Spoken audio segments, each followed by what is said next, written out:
You are looking at Julian's pronunciation guide, where we look at how to pronounce better some of the most mispronounced words in the world, like this other curious word. But how do you say what you're looking for today? Let's learn how to pronounce this name. We're talking here about the Nigerian singer, songwriter, record producer.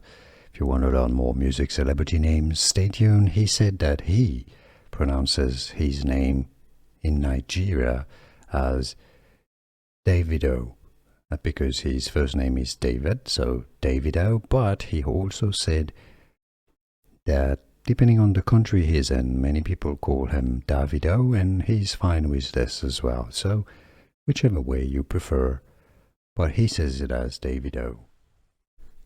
Let's learn how to pronounce this name. We're talking here about the Nigerian singer, songwriter, record producer.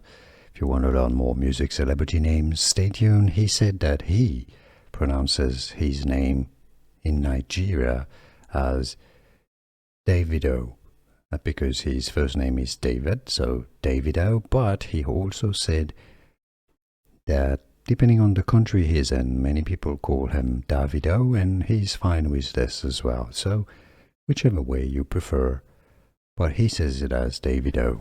Here are more videos on how to pronounce more confusing words and names too many mispronounced. Like this video if you found it useful. I appreciate your support. I'll see you soon, and thanks for watching.